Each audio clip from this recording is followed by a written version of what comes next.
Those who live in the most inhospitable places in Africa are tough beings, adapted to extreme conditions where nothing is easy. Not eating, nor drinking, nor finding a mate, nor taking care of the young. In much of this continent, life burns under the sun.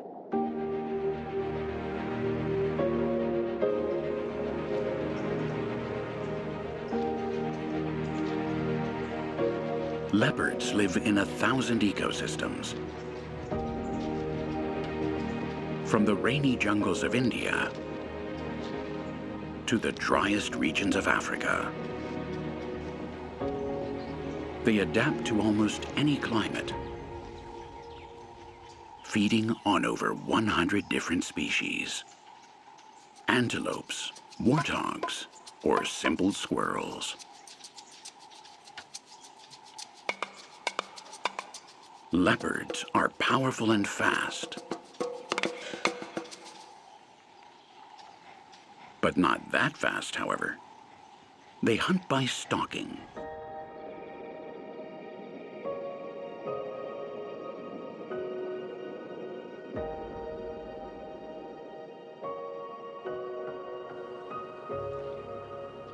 Now water is also scarce in this part of Africa, and taking care of their young is a task that is closely related to temperature and climate, especially if you're a bullfrog.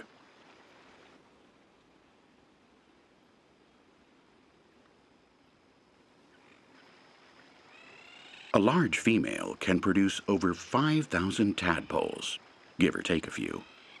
The mother has been watching and making sure that no group ends up isolated from the main body of water. She's capable of opening paths in the mud if that happens. But today at noon, she has given up. It's too hot, and she can't risk it anymore.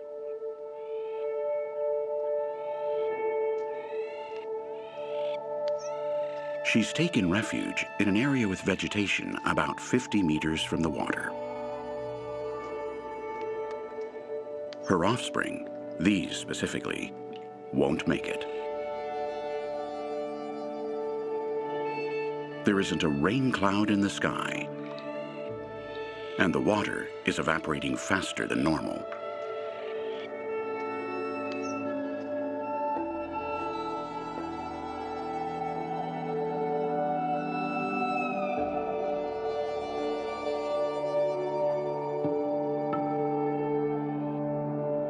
Bullfrog tadpoles metamorphose in half the time of other species.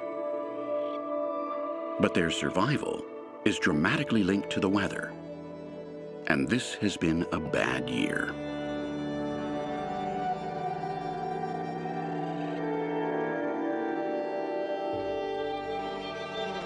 The female is burying herself in the ground to estivate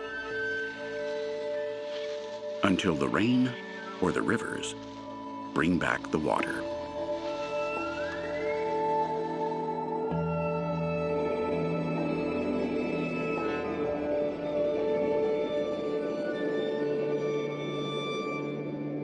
The ponds and most of the rivers have dried up completely. Every year, the animals have to move around a lot to find places to replenish themselves with water.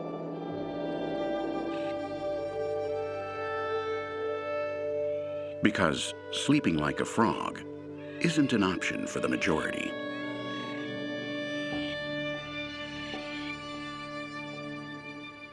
Following the trail of water through the deepest dry channels is a basic strategy to find something to drink.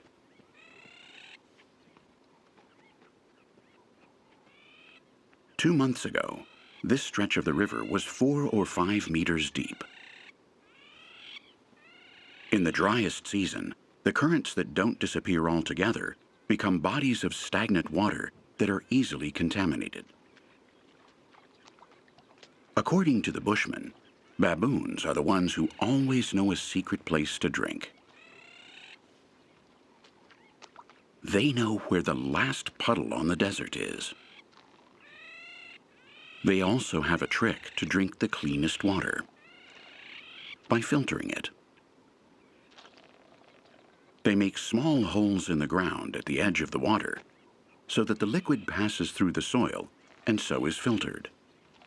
And in that way, they avoid most of the dirt and dissolved mud. The water is still hot, but at least it doesn't feel so bad in their mouths.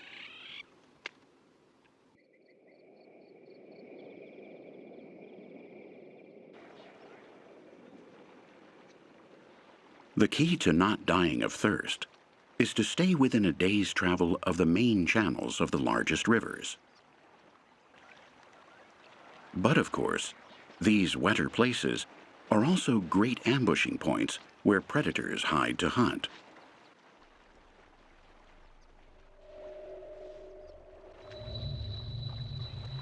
And there are predators in and out of the water.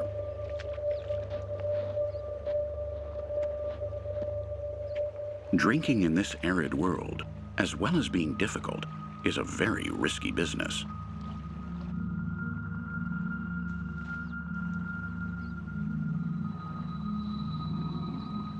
That explains why everyone approaches the water with their nerves on edge.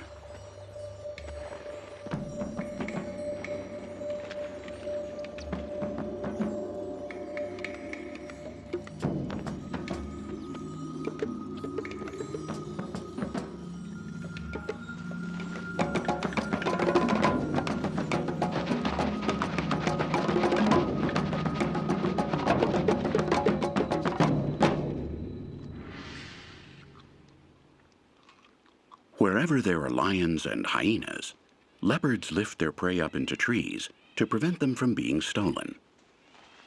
The catches often weigh almost as much as the hunter. But a leopard's strength is prodigious. In proportion, it's probably the strongest feline. Their habit of taking refuge in the highest branches that are inaccessible to others arises from their ability to hunt animals as big as themselves. Because with each hunt, they obtain food for several days. The drawback is that they must guard their food. Although the advantage is that cooler air flows up here.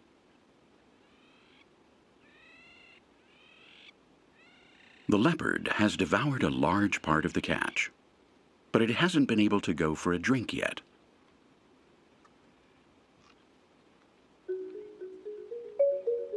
And the raw meat in its stomach is calling for liquid to help digest it.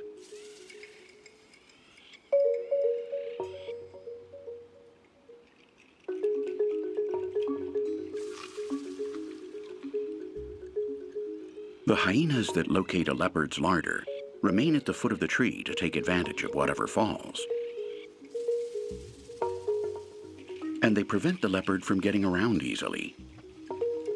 But thirst overcomes it.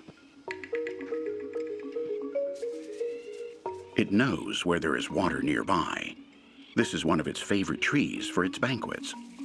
Lions don't have its agility, and hyenas certainly can't climb.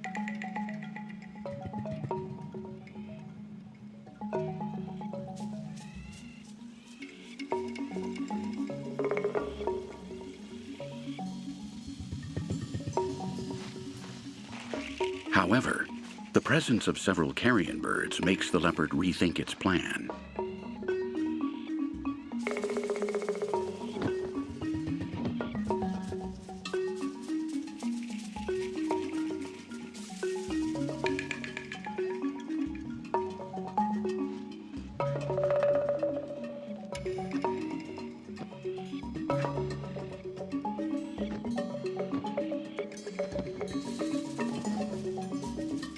Its instincts prevent it from abandoning what is left of the antelope, as the big cat can still get a few good bites out of the meat.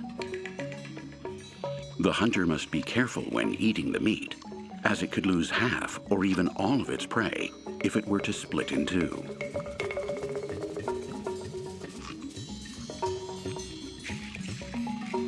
But this leopard has plenty of experience.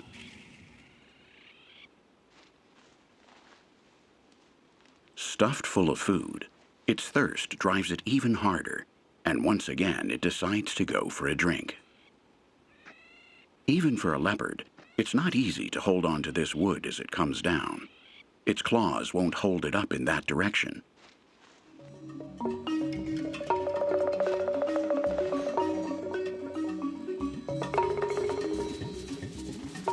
Once on the ground, the hyenas don't scare him. But it is afraid that the scavenger birds will return. And the worst thing wouldn't be that they ate part of it, but that they dropped everything to the hyenas waiting below. It must endure without water and wait for nightfall. Then at least the birds will leave his catch alone.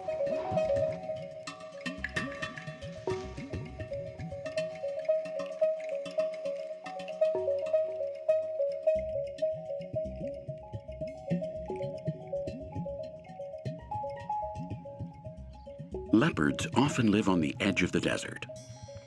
Until not long ago, they were found around the Sahara, in Arabia, and throughout ancient Persia. Today, leopards live mainly in the warm southern cone of Africa, where the temperature can drop below freezing at night and reach 50 degrees Celsius during the day.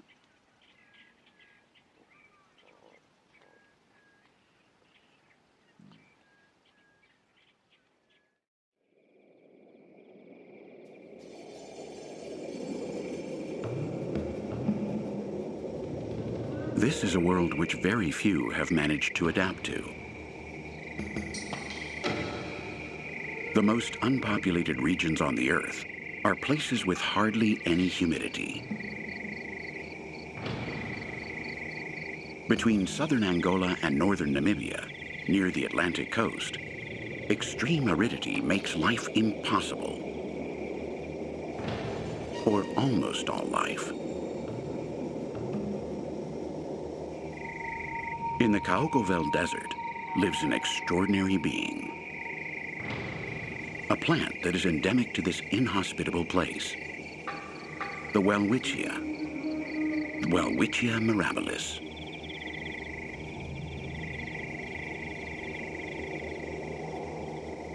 Here the annual rainfall tends to be 0. The Welwitschia lives on groundwater and dew. Only 2 leaves emerge from its strange woody trunk, and they grow continuously up to 4 meters in length.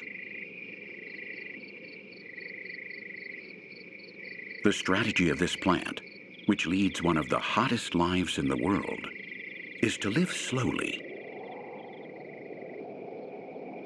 and thus persevere through droughts that sometimes last decades. That's why each specimen of Welwitschia lives for thousands of years. This one in particular could have been born at the time of Jesus Christ. Another of the plant's tricks is to team up with insects to be their specific pollinators. For this species of bugs, each plant is like an isolated planet in the universe. They can only develop and become adults near them. For these insects, there is no life beyond these slippery sheets, where they can only hold on to the edges.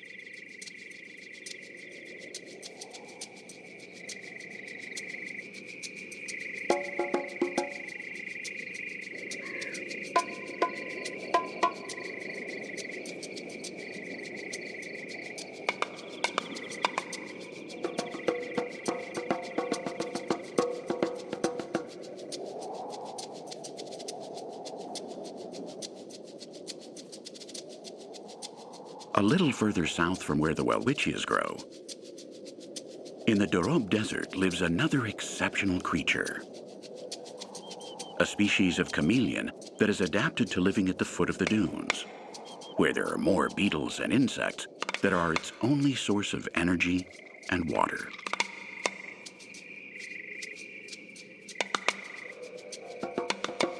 This little fellow is the Namaqua chameleon. It can be found on bushes, but it also lives right on the sand. Even so, predators have a very hard time detecting it. Its coloration is cryptic, similar to its surroundings, but in addition, its body gives off no scent whatsoever. It doesn't emit an odor unless something or someone touches it. Then it would be defenseless against jackals. The heat and the proximity to the Atlantic Ocean mean that the sky here is cloudy 1 out of every 3 days. So the Namaqua chameleon darkens its skin to capture solar radiation and warm up, thus maintaining its ability to hunt.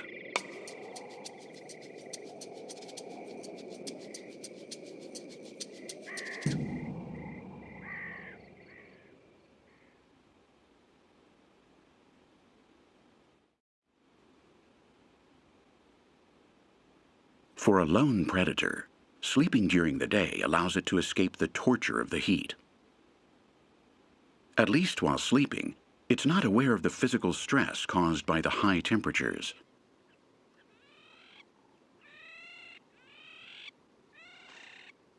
Its metabolism continues to function. The body continues to consume calories to try to maintain a stable temperature. But the animal isn't conscious for several hours. Leopards are nocturnal hunters. All their senses are adapted to nighttime. And this isn't the time to run after prey. Napping is a great strategy in the midday heat.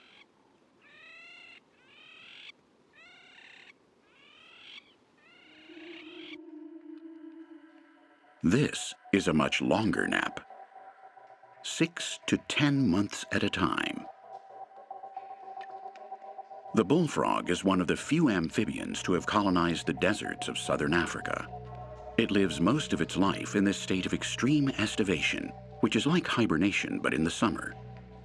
It becomes active only in the rainy season, although some years there is no rainy season, or it's too short, and entire generations of tadpoles are lost. This form of extreme estivation is made possible by a layer of skin that dries up and is impermeable from the inside out. So the animal doesn't get dehydrated while it waits.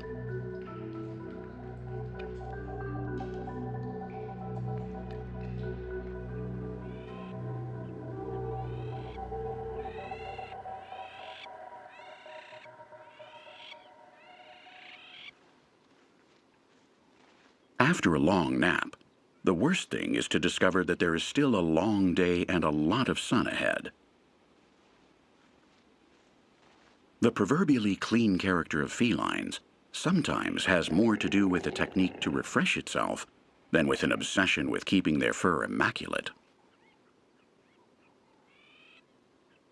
Especially at this latitude.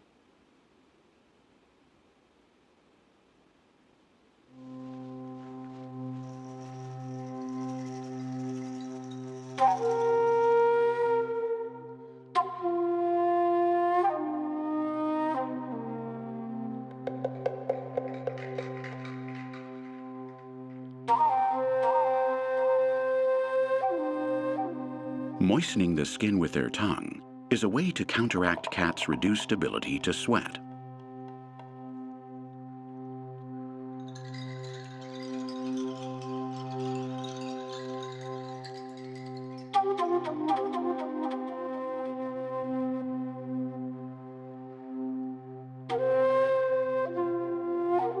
The tongue is a large muscle with which they can reach every part of their body. Although to do that, they must be very flexible.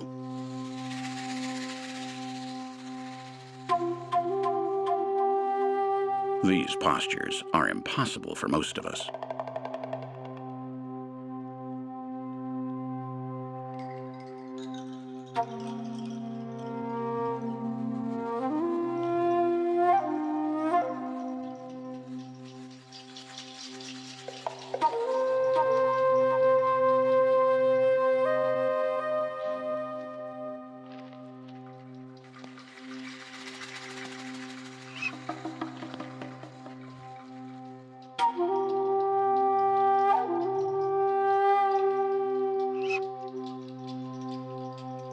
The breeze blows on its fur and evaporates the saliva.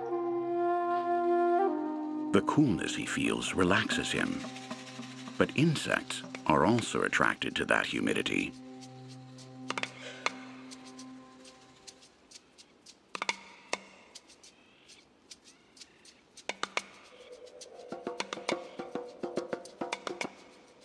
In the hot areas of the planet, insects are very abundant and often dangerous, especially the parasites. Each species has developed specific techniques to control them.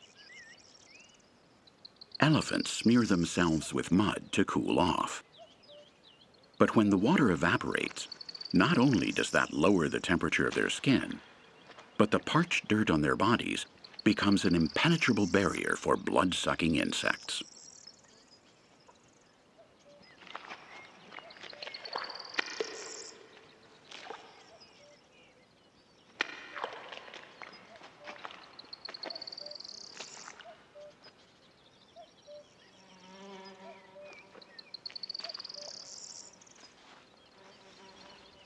Monkeys have a habit of deparasitizing each other that is crucial to maintaining their health.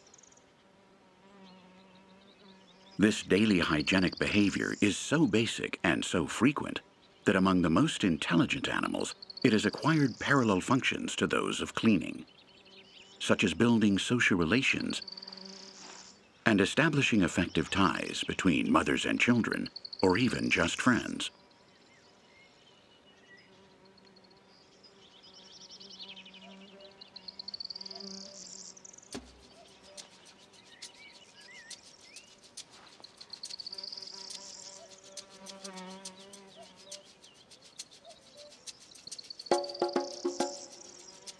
Insects don't think the way baboons or leopards do about hot spells. A high body temperature is what best allows horseflies or tsetse flies to move quickly. For example, to escape unscathed from swatting tails or any other form of desperate defense on the part of their victims.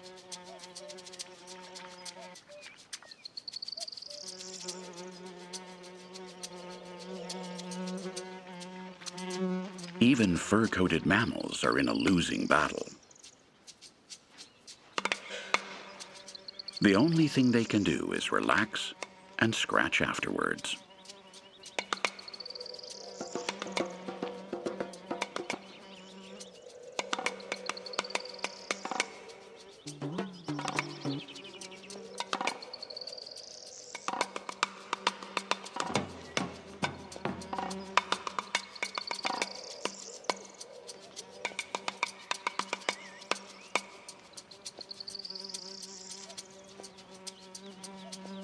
Flies and mosquitoes know the weak points of each animal.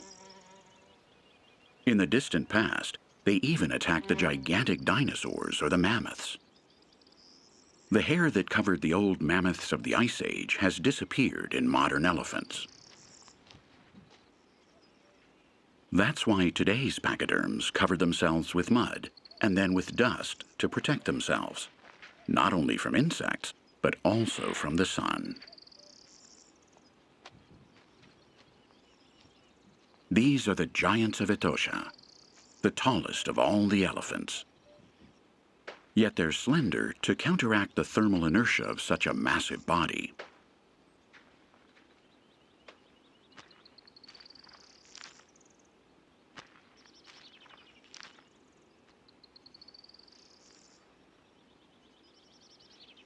Their enormous flat ears have the perfect shape to cool their blood. And thanks to all that, even these gigantic animals can expose themselves to the harsh midday sun on Africa's most punishing savannas.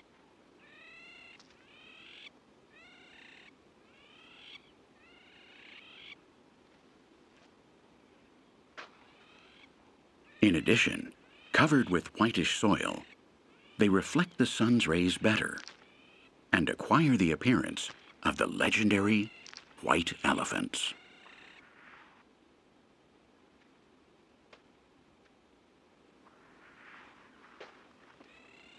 The harsh conditions of this ecosystem often mean famine and a poor diet, which is why the tusks of the tallest elephants are paradoxically the smallest and most brittle. That's the price they pay for living here.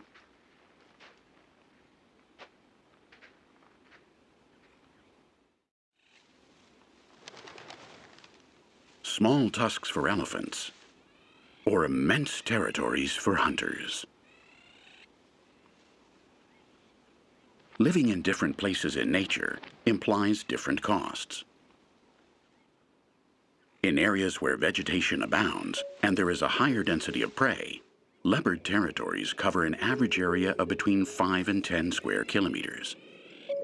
To survive in the aridest ecosystems, much more space is needed, hundreds of times more space.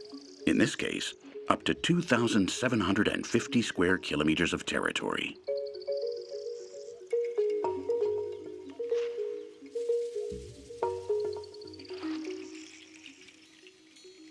Just marking the trees is much greater effort,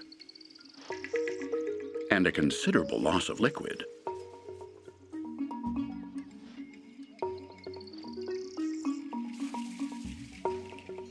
In addition, they also have to mark the ground and the dry leaves.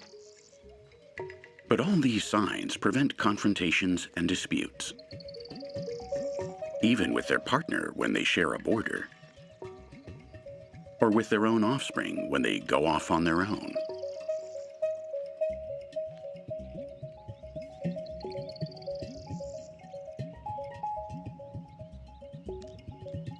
The temperature is so high that even in the dense shade of a tree, some leopards are panting to try to cool down.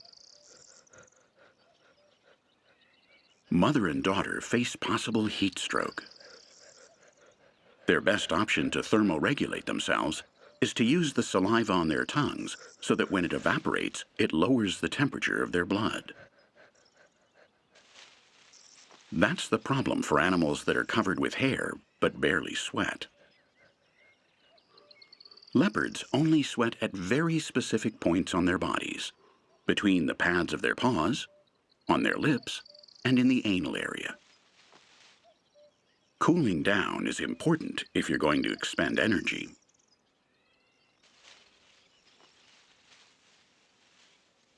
Many felines hide their prey when they can't devour all of it at once. Of course, there's the risk that another carnivore will sniff out their catch and track their food. The problem with heat is not only that it rots the meat, but that it can reveal where it is. Scavengers are specialists in raiding these pantries. But if you've already filled your stomach completely, you have nothing to lose by trying to hide your loot for another day. When leopards hide food, they prefer to do so in places that are highly protected by vegetation. No vulture or marabou would dare to enter this intricate network of branches and sticks, because it would be hard for them to escape if they needed to. You can't fly out of here quickly. The other risk of burying food is not being able to find it later the first time. But the leopard's sense of smell has worked just fine, and his hiding place was perfect.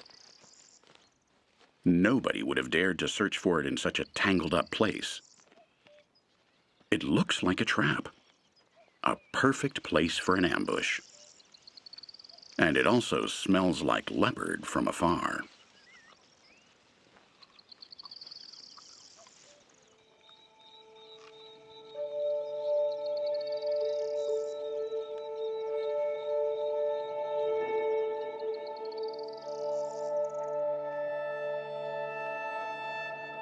Below ground, things are starting to look up. 9 months later, almost a meter below the surface, rainwater that fell many kilometers away is returning to the desert, hydrating the subsoil and the bullfrogs. Estivation is a process of dormancy that is lighter than hibernation, and one which allows the animal to wake up again almost immediately, so that it can return to normal activity in just a few hours. As she gradually awakens completely, she must manage to remove the rigid sheath of dry skin covering her, which in her state is difficult and even a little distressing. The way of life of this species, always fighting against heat and the lack of water, has led them to be one of the longest-lived amphibians in the world. Some monitored specimens are known to have lived up to 45 years. That's the advantage of spending most of one's life sleeping.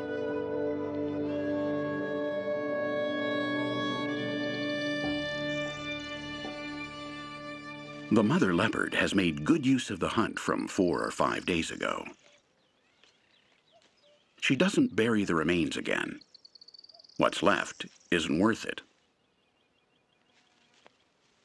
She has enjoyed a real feast, which has made her a little clumsy in her movements. After eating such a large quantity of cold, raw meat, digestion can become very heavy and last 4 or 5 hours. Climbing to a high place in this case not only makes it possible to find some air currents to relieve the day's suffocating sensations, climbing away from the ground also means keeping one's distance from hyenas and other dangers. With such a full belly, the cub's agility is greatly reduced too. It may have eaten 3 or 4 kilos of meat at the banquet, and that also makes it very sleepy. Some of the blood that normally feeds the brain is diverted to irrigate the full stomach and intestines. Sleeping soundly, even if protected by your mother's teeth and claws, requires looking for the greatest guarantees.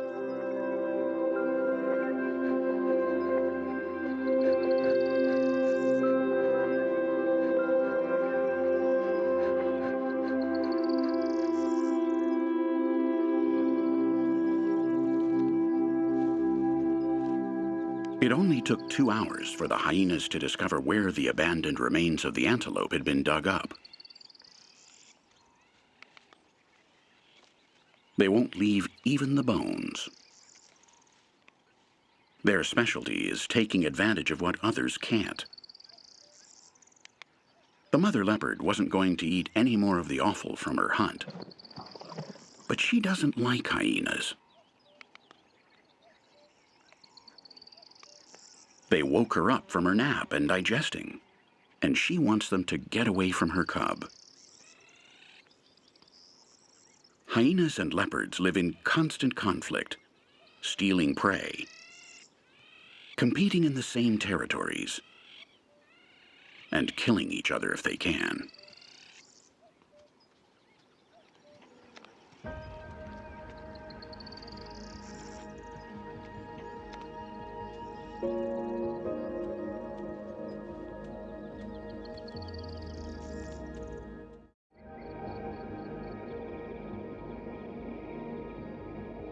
Although the groundwater is returning and the first grasses have sprouted on the surface, the aridity of the hot soil only hides dust.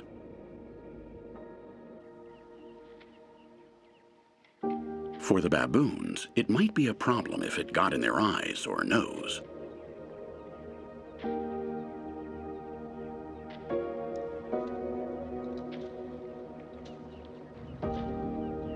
But the loose sand allows them to play tag without harming themselves.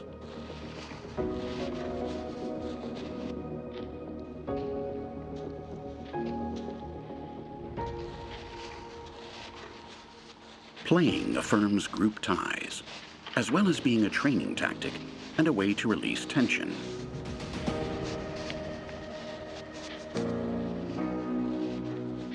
The more intelligent a species is, the greater its capacity to have fun.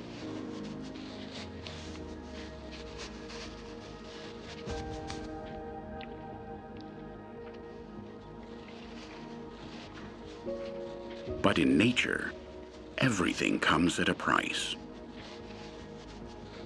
They're expending energy and liquids. And they have let their guard down. And letting one's guard down is dangerous.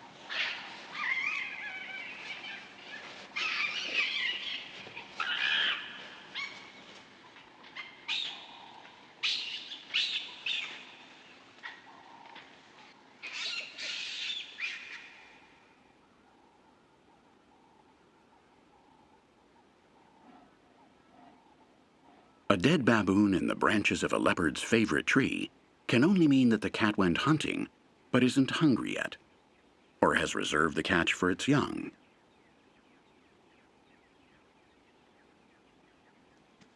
In fact, the hunter gets down from the tree and leaves its prey as if in a pantry. It runs the risk of it being stolen, perhaps by other baboons, or of the temperature spoiling the meat.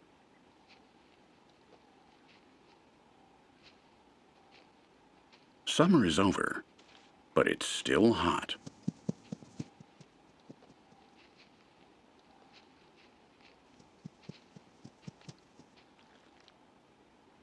The water circulates underground again. The proof is that the first puddles have reappeared on the surface. The vegetation turning green in these spots, and the animals can drink again.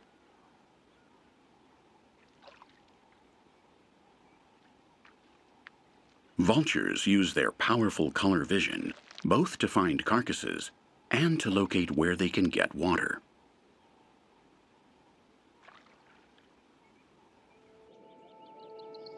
Under these spots, wet once again, the bullfrogs come back to life and can finally leave their dusty graves.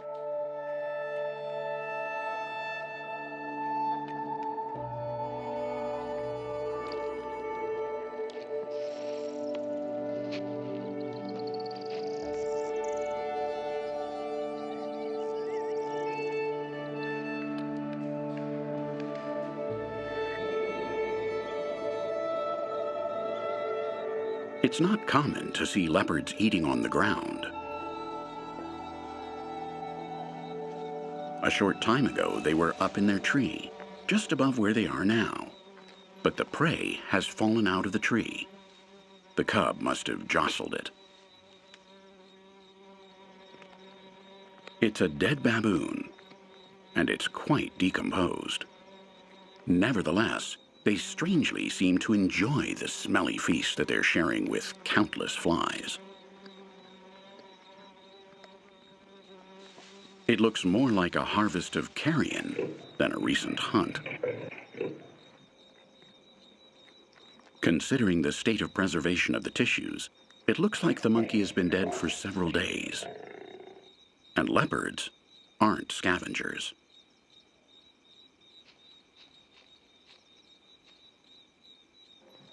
We might be seeing very exceptional behavior. This must be the baboon that the leopardess had left up in the branches.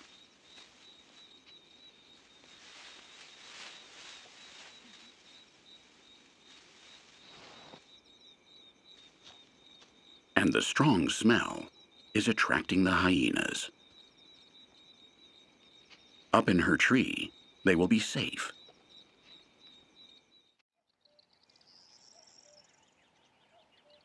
Why didn't they eat the baboon when it was fresh?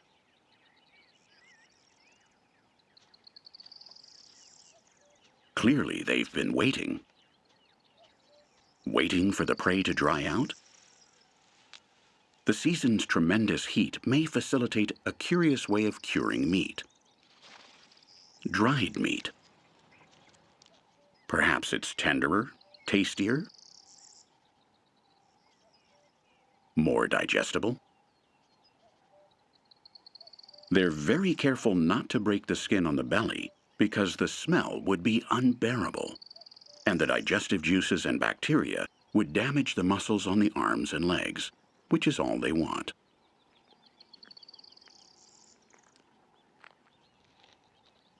They've let 3 or 4 days go by for their prey to dry up, and so delight in it.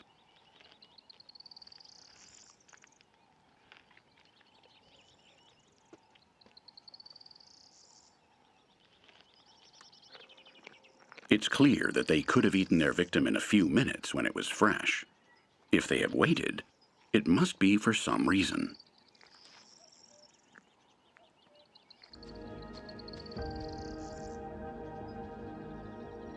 The songs of bee-eaters and many other birds return. The racket they make heralds changes in the environment.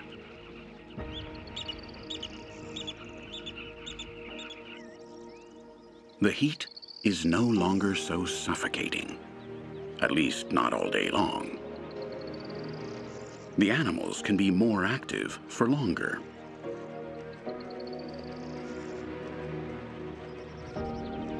For the leopard mother and her daughter, there are still 3 or 4 months of intense coexistence ahead, but they have survived the most difficult part. Adapting is what counts. Learning to live in the wild is taking advantage of what comes your way, putting up with the lack of prey, coping with less water, getting your body used to the heat, and looking for a spot where the temperature is 1 degree cooler. That's what hot lives are like in Africa.